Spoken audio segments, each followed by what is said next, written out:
Hey, what's going on, guys? Your boy Ghost, and today we have another TWAB. I didn't upload on Friday because there really wasn't much to talk about, but I am working on the Evo video and it's coming along great. I showed some of my friends yesterday. They laughed up, so I hope you guys like it. It should be out next week sometime, hopefully. Everything goes to plan. Let's get into it. This week in Destiny, we are sharing more details about new content coming to the Desert Perpetual Raid and or DP, as well as some changes we have planned for the Portal in September. It might look like that's still very far away, but no, the Astronaut update is dropping on September 9th. That's just a bit over 2 weeks, but let's stay focused on the present for now. Here are the topics for today. Are we not going to get a stream? Could have sworn it said there's going to be a stream for that, but anyway. Here we're going to talk about introducing the Epic Raid, updates to the Portal and Ash and Iron, a monument to the Season Pass, complete your seasonal challenges soon, mayhem. The Desert Perpetual expands soon. On July 19th, the Desert Perpetual was released to the world. We wanted to deliver a unique experience that allowed replayability, challenging encounters, and more customizable difficulty thanks to the new feat system. But that was not all. Get ready for the epic version of the Desert Perpetual, which will permute and expand on the original starting September 20th. Okay, that is a Saturday. Okay.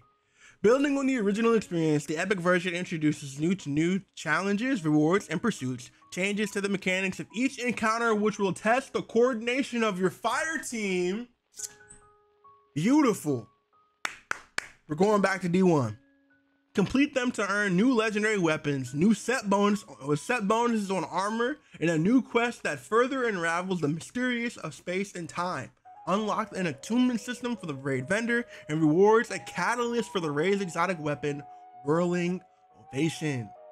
All this and more, but we aren't going to spoil it here. You'll have to dive in for yourself on September 20th. Contest mode is on. Okay.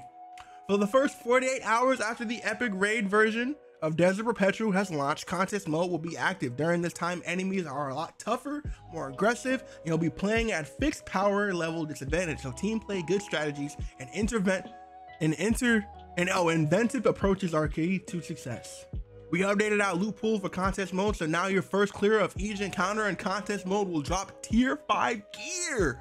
And if you complete all of them, you can claim an exclusive emblem, the raid exotic, and its catalyst. Okay.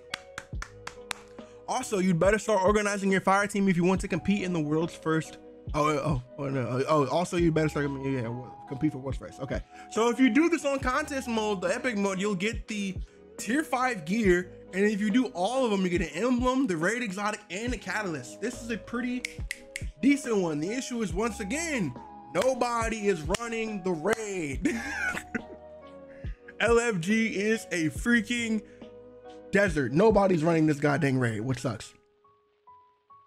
CBG Ray and Evan F 1997 are returning to Bungie Studios to host the world's first race for the epic version of DP.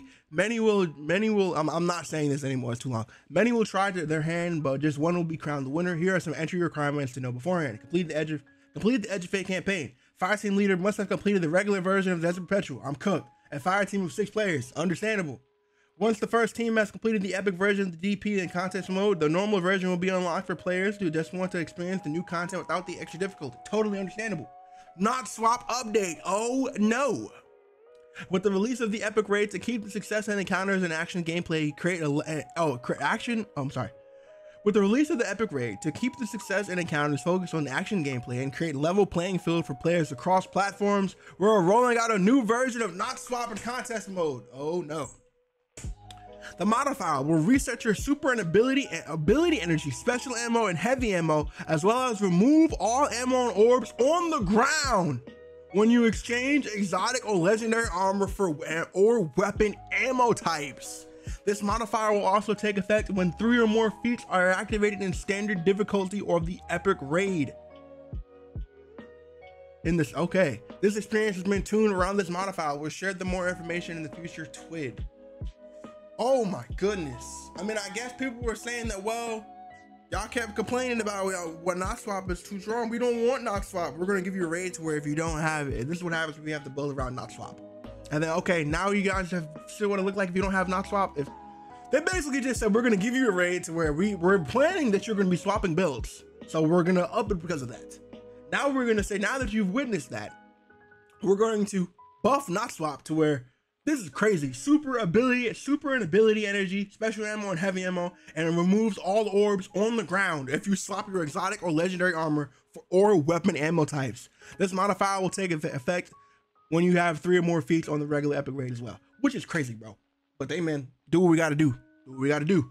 Future gear and seasonal mods. The bonus to damage and damage resistance granted by the artifact when using currently featured gear will be active this time during the contest mode weekend. Similarly, seasonal mods that can be slotted into featured weapons will also be available during this time. We know this will impact your build crafting plans, so we wanted to share this a bit early. We can't share the list of banned items yet though. This will be available on a date closer to the raid release, but it might look a bit different last time given the changes to build swapping we are implementing. Integrity of the challenge. The last weekend of the raid is a unique moment for Destiny 2 players. Teams all over the world will face one of the toughest challenges, so we want a clean competition.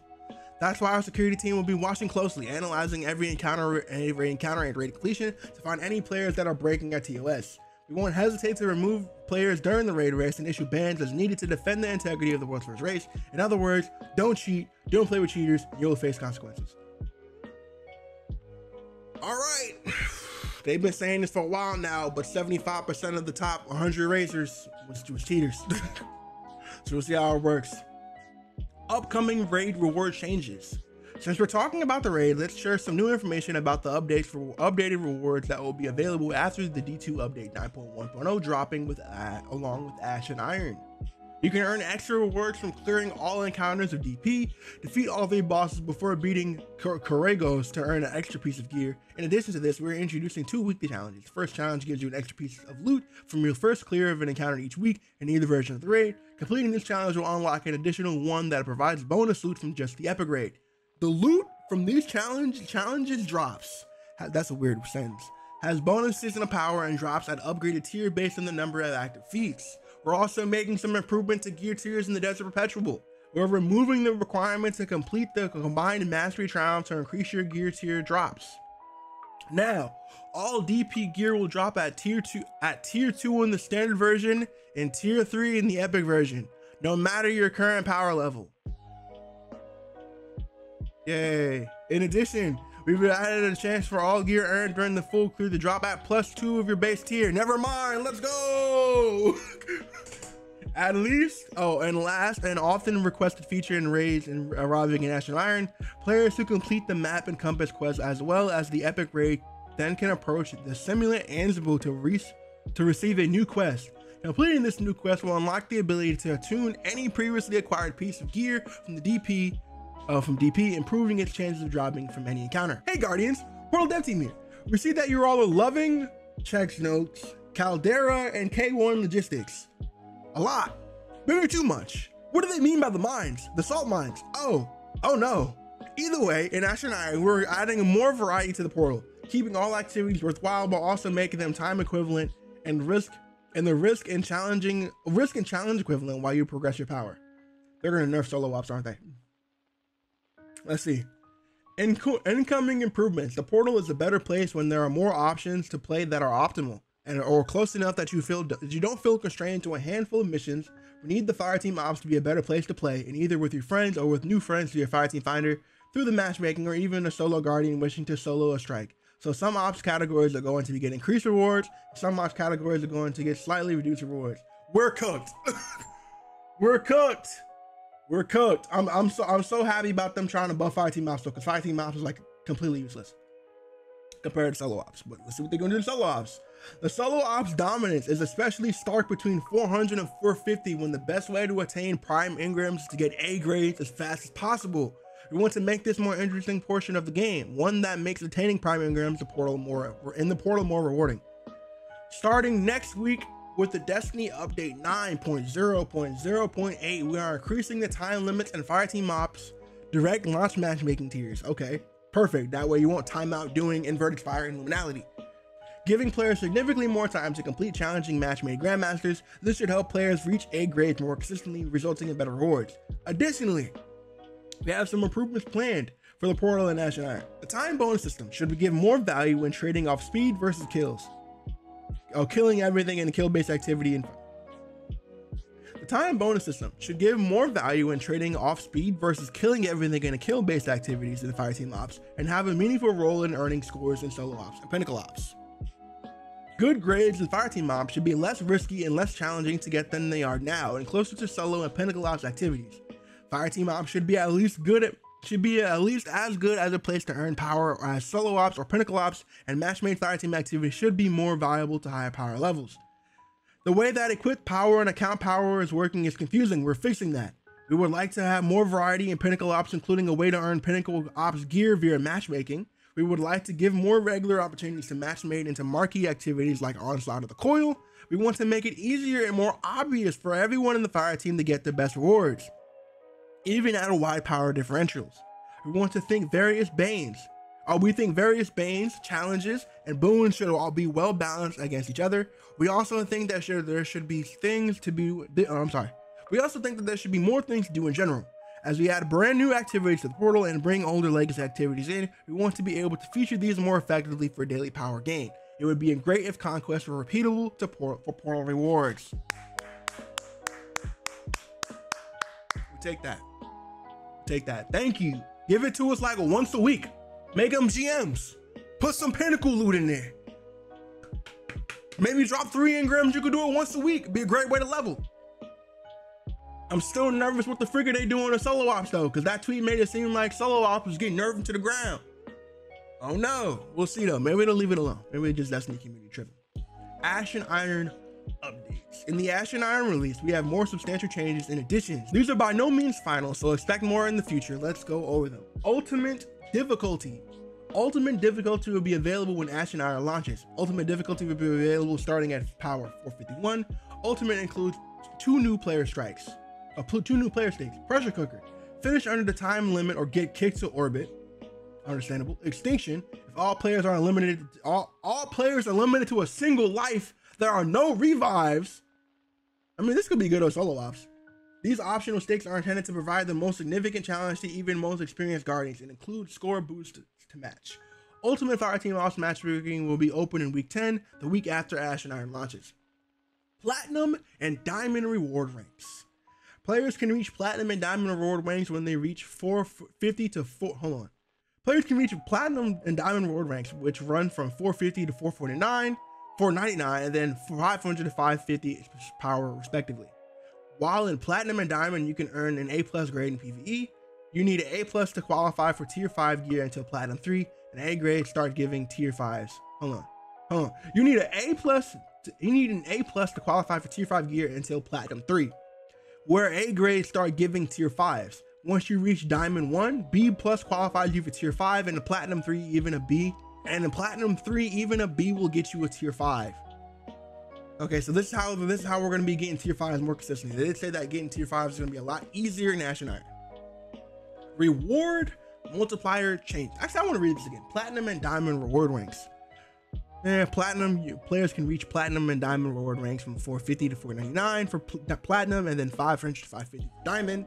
While in Platinum and Diamond, you can earn an A+ grade in PvE. You need an A+ to qualify for Tier 5 gear until Platinum 3, where an A grade starts giving Tier 5. Once you reach Diamond 1, B+ qualifies you for Tier 5, and Platinum 3, even a B will give you a Tier 5. Okay. Reward multiplier changes. We are changing the reward multiplier to use the account's highest power rather than the equipped power to determine the basis of the multiplier. This applies to PvP in the portal also. You will still need to have new or featured armor to get up to 10% bonus score. No swapping at the end of activity, however, we track this value for the entirety of the activity. So you can't swap at the end of it. Okay. There are 5 new portal score boosters in the Ash and Iron reward pass, which you don't lose your score boosters if you get them from the reclamation from the reclamation pass. You can still earn 3% of each of the new boat boosts to 15% total score bonus. If you're already at 15% score boost, you get 10 enhancement cores instead of boost. Okay. Time limit adjustments. All activities have had their time limit adjusted based on the actual play data for the past few weeks rather than the pre-Edge of Fate times. Many are coming down to reasonable level, looking at you 35% Starcross timer and you 8-minute Caldera timer. Oh, that's what they're doing. Other things are increasing luminality, inverted spire, and onslaught to give you more time to get those bonus points. Bonus timer will reward a minimum of 5% score bonus for coming in under the timer. In the future, we are looking at ways to help you visualize this in a customized screen when you're looking at your projected score. So you're telling me, I mean, I was getting 5-minute clears of Caldera. Like my time was 5 minutes. I think the 8 minutes is fine. Honestly, I just think, what are they gonna do? Lower it to 6? And then like the freaking, you really gonna have to speed through that. You're really gonna have to optimize the build.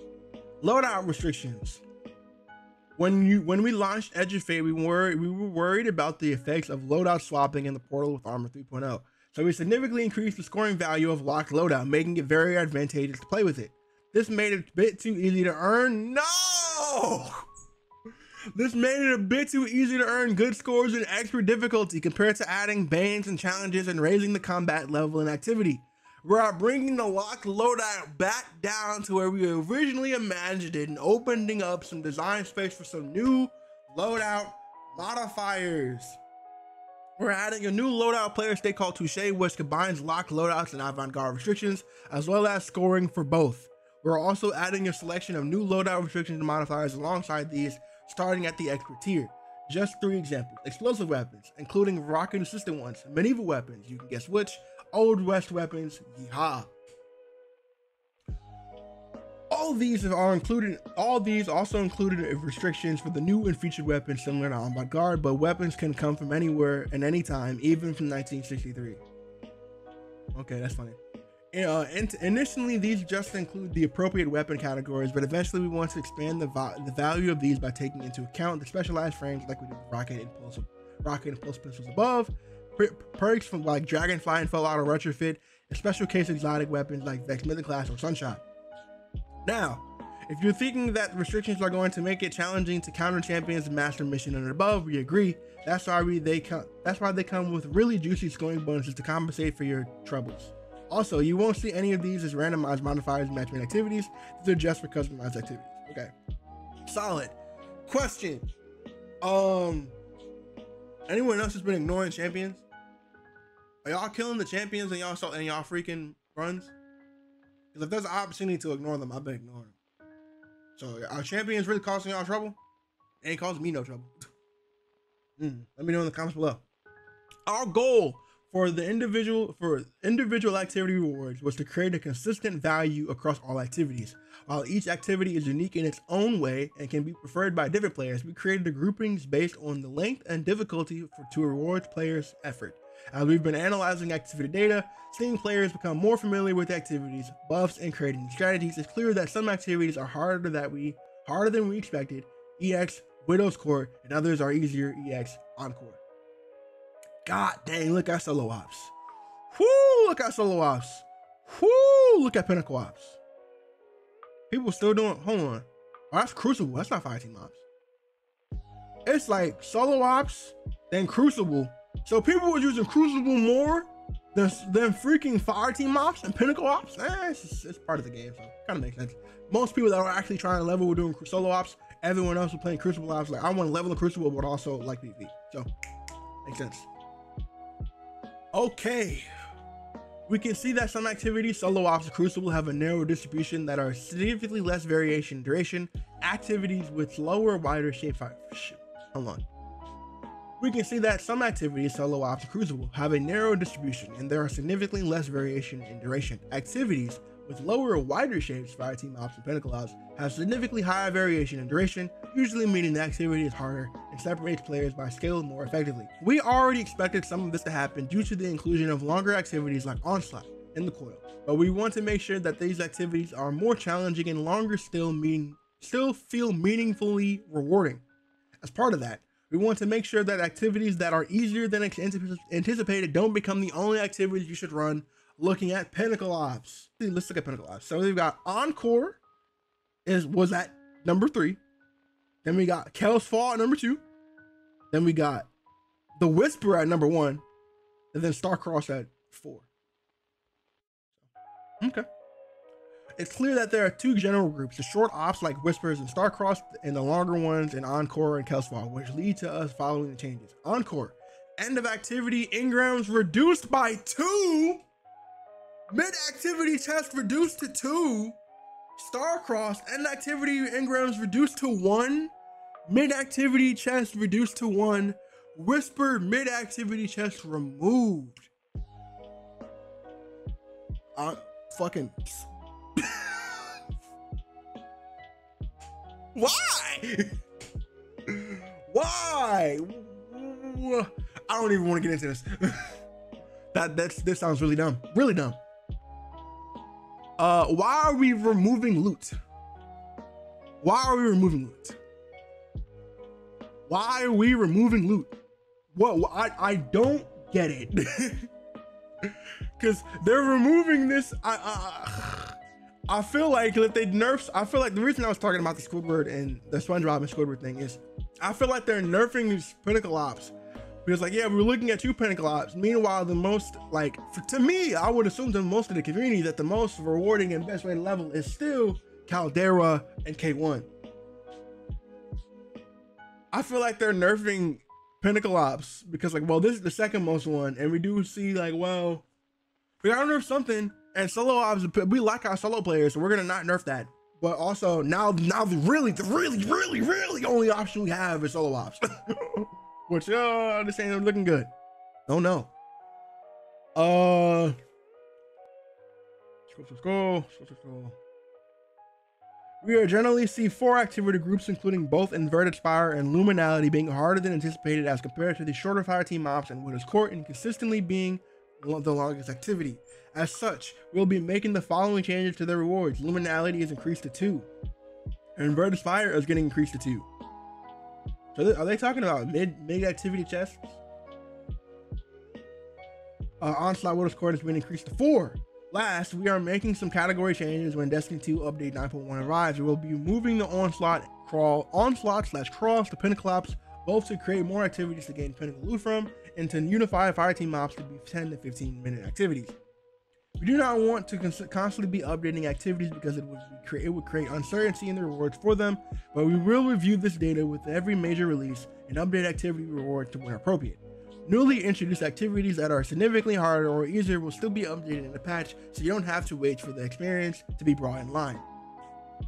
Power and rewards. New weapons and armor are coming to the portal with Ash and Iron, so there will be new gear to earn with the portal categories. Look for a preview in a future TWAB. As mentioned on the July 3rd TWAB, 400 to 450 will no longer be limited by prime engrams. You'll be able to level up to 500 via any portal activity. Once you reach 500, you will again be required to get prime engrams to level to 550.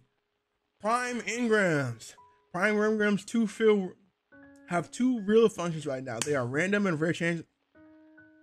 Prime engrams have 2 real functions right now. They are random and rare changes to get gear tier boosts over what you would normally get, and they are a primary way of earning power once you get to 500.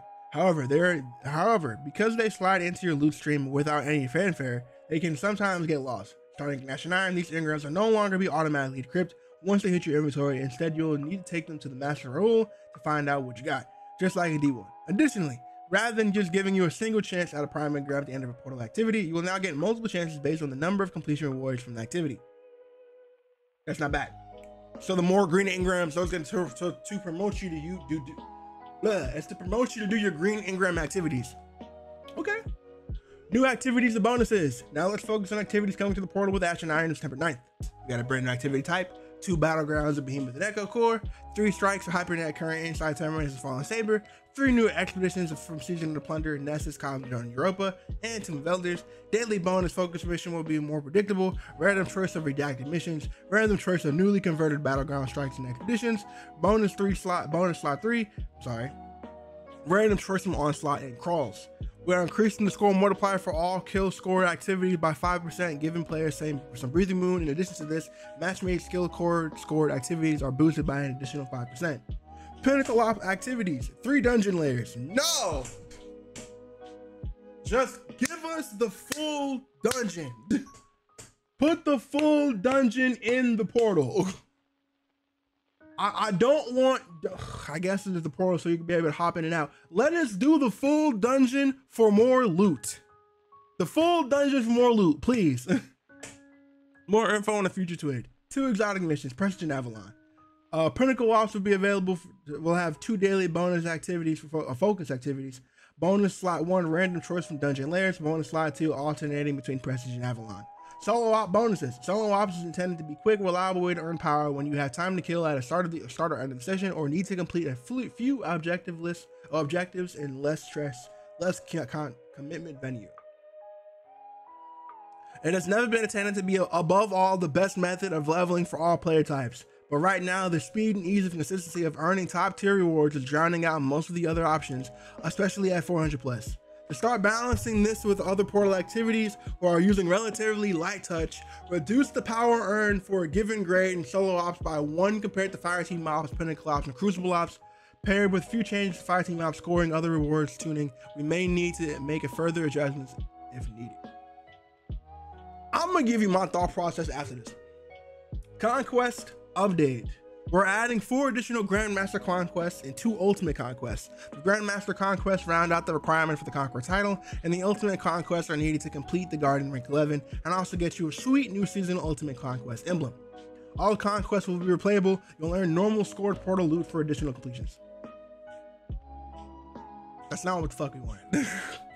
That's not what we wanted. Why would I do a conquest for normal portal loot when I can just do another option? Oh no, bro. We know portal needs even more tuning, and some things just take longer to build. Expect the following weeks after Ash and Iron. A scoring tuning pass on all modifiers. Onslaught, the Coral, and Tomb of Elders will be moving the Fireteam ops from Fireteam to Pinnacle. They will get their own bonus focus slot in Pinnacle ops, just like in Fireteam ops. The featured activity is in this slot will get matchmaking. Bonus slot 3 in the Fireteam ops will be replaced by a random choice from the rest of the Fireteam ops. A new solo ops score boost in Fireteam and Pinnacle ops for solo players. The launch of Renegades and season of the Lawless will feature even more improvements and tuning to the portal, plus a bunch of other exciting changes. We'll be able to talk about those soon. Get rewards from past seasons. With the Ash and Iron Radiant update, we're introducing a new way to require cosmetics from expired seasons and reward passes. Located in the tower next to the Monument of Lost Light, you'll be able to visit the Monument of Seasons Past, aka the Season Archive. The home of the Archive Passes. These are archive passes give you access to armor, ornaments, accessories, and much more from their respective seasons and reward pass. If you owned a pass when it was first available, you'll be having instant access to its archive pass when it becomes available on the seasonal archive at launch. All season passes are released up to and including the season 26 will be available. Going forward, the new archive pass will be added to the seasonal active one pass. Going forward, new archive passes will be added to the seasonal archive one pass period after it ends. For example, the Reclamation Archive Pass will be added to the seasonal archive when the launch of the Lawless Reward passes Renegade. When the launch of the Lawless Reward Pass launches in Renegades. If you do not purchase a reward pass whilst active, it can be acquired at the seasonal archive as an archive pass for a discounted cost of 600 silver. However, if you purchase an item from the Universe Flashback sales, the corresponding pass will be unlocked at their seasonal archive for no additional cost. Along with the archive passes, the seasonal archive introduces chronologs, a new currency that can presently be spent to acquire the archive's items. Starting with the Ash and Iron reward pass, chronologs are earned from the active reward pass and are distributed across both the free and paid tracks. Additionally, any newly purchased archive passes will also include 500 chronologs, enough to claim a handful of items from your new pass. No matter how or when you acquire a pass, however, you won't need to spend chronologs for items you have earned. If you reach the required rank to claim an item in the past, or either forgot to claim it or doesn't own the corresponding class while it's active, that item will be claimable immediately in the archive pass ownership for no additional cost. So they kind of like, you don't need the Wayback Machine no more. Lastly, we know it's possible that you might end up with chronologs but no archive pass items left to spend them on, or maybe there are no remaining items that interest you. To ensure chronologs are always valuable, the seasonal archive offers an exchange for a variety of evergreen currencies, materials including beats up harmonizers, synthweave templates, and more. This exchange is available to all players even if you've never owned a pass. So this is how we're going to be able to get deep start harmonizers. That's cool, but too bad crafting is pretty much dead. Crafting is pretty much dead.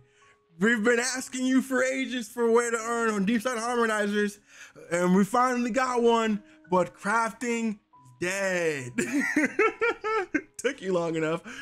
Complete your seasonal challenges. The current list of seasonal challenges will reset when Ash and Iron arrives on September 9th. So this is a general call for everyone aiming to earn some extra brightness and XP. Complete them soon. Destiny 2 update 9.0.7, 0.0, number 0, I don't care. Reduce the requirements for the top challenge to triumph from the previous 102 to the actual needed 42. We see y'all not talking about how y'all not able to hit rank 8. We're gonna look about it, we're gonna think about it, and we'll see what we can do. Even though someone just said, hey, yeah, you're gonna have to wait until the week's over, we're not doing anything about it. Why, I don't know, but we'll work on it. I was hoping to get some information about this in the TWAB, we did not. And there you have it, another tweet is complete. We hope the news about the portal and the incoming additions to the Desert Perpetual got you all excited. We're working hard on our next update. We are working hard on our next update, as well as Renegade, so the system as we implemented it with Edge of Fate. We are working hard on our next update, as well as Renegades, so the systems we implemented in the Edge of Fate keep growing and work better. Your feedback is very valuable, so don't hesitate to let us know your takes on the news we shared here today. Okay, I got you.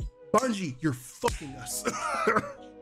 Here's some advice. You're fucking us. You're screwing us. We did not ask for you to nerf everything else, because from what I'm reading,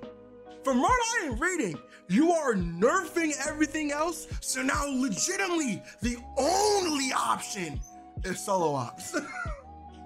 The problem is the best option was solo ops. Now the best and now only option to be somewhat optimal is solo ops. That is not what we want. That's not what we want. We were fine when solo ops was, but everything else that was not solo ops was very mid. Buff everything else. Not nerf everything that's not solo ops, and then nerf solo ops too. And then, oh yeah, here's Conquest. Why would I want to do a Conquest difficult activity with avant-garde and all this other stuff, and then get regular portal loot? Who's doing that? You could have just gave us a weekly, maybe even 2 weeks. Give it once a week for the whatever tier you're in. You could do those freaking Conquest and get 4 drops a week. Is that really gonna hurt you, bro?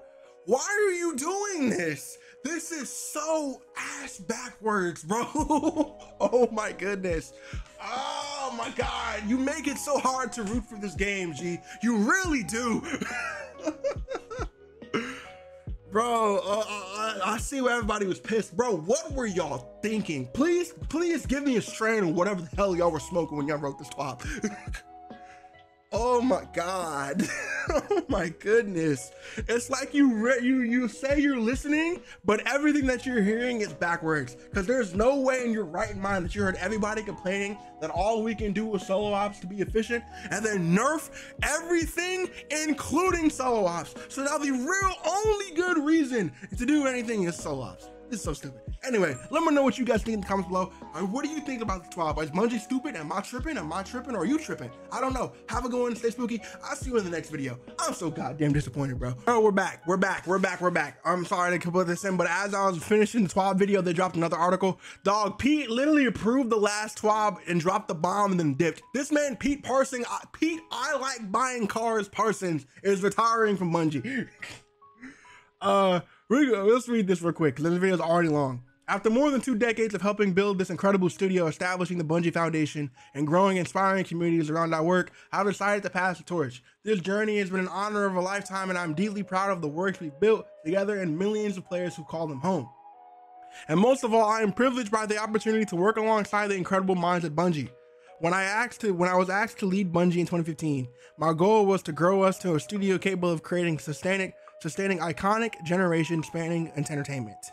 We've been through so much together. We've launched a new chapter of Destiny. I ain't looking into that right now. Built an inviolable, independent live ops organization capable of creating and publishing its own game. No, the fuck it's not. And join the incredible family of Sony Interactive team, which will be the entire team soon. Today marks the right time for a new beginning. The future of Bungie will be in the hands of a new generation of leaders, and I'm thrilled to announce that Justin Truman will be stepping into leadership as Bungie's new studio head. I've worked alongside Justin for many years. His passion for our games, our teams, and other players is unmatched. As a leader in engineering, production, and design, and most recently as general manager for Destiny 2 and our chief development officer, he has been instrumental in bringing some of the most memorable moments in Bungie's history to life. He lives and breathes the studio, and I have full confidence that he is the right person to lead Bungie forward. Thank you for being the best and most passionate community in gaming. It has been a privilege to serve you as me. As for me, I'll be a second star to the right. I'll be the second star to the right and straight on until morning. He's gonna buy more cars, boys. He's gonna buy more cars. Let's listen to Justin Truman. Please fix the goddamn game. Oh my God, bro. This man really approved an atomic bomb TWAB. And it's like, all right, y'all, I'll catch y'all later. Bro, literally said, I'm gonna leave this community burning before I leave this shit. Justin Truman. In the 15 years I've been a developer at Bungie, I've worn a lot of different hats. As an engineer, I wrote some code I'm really proud of for our original weapons, abilities, and networking at Destiny 1. As a designer, I helped craft many of our Destiny 2 systems, including some of the endgame systems I got terribly wrong in Destiny 2 launch. This does not instill confidence. This does not instill confidence. As a producer, I helped our team build and roll out Destiny's first seasons. More recently, I've helped with over several talent strategies as chief development officer, and I have been helping the Marathon team as we build our next world. Across all these different roles, Bungie's purpose has stayed clear. We create worlds that inspire friendship, but your main game is doing nothing but playing by themselves. I'm sorry if I'm having an outburst. When we're at our best, we create those worlds alongside you, our player community, and build something that matters. Something that's worth your time, your passion, your investment in us. Something that I've learned, hopefully over delivers. He's trying to make this funny. It's not. You have not over delivered at all. You tried, it did not work. It has also been part of these efforts at Bungie when we've maybe not been at our best. When we've stumbled and realized through listening to our community that we've missed the mark. I know I've personally learned over a lot of years, and have all of us here, from those conversations. I'm committed to supporting the working alongside every member of the team here as we continue pouring our hearts and souls into these worlds. Worlds that we love, that we hope have been worth your time and passion. Because ultimately these worlds only exist and thrive with you in them. We are hard at work right now doing that, both with Marathon and Destiny. We're currently heads down, but we have more to show you in both of those worlds later this year. In closing, I know I can speak for all of Bungie when I say, I appreciate your passion, your perspective, and the time we spent with us. Radasha Ad Astra, Justin Truman, studio head of Bungie. This man tried to talk about over delivery and then tried to talk about how we've learned. I helped craft the Destiny 2, including some endgame system that got terribly wrong in Destiny 2 launch. We're happy that you got terribly wrong, but saying this does not instill happiness knowing that you are the new leader of Bungie.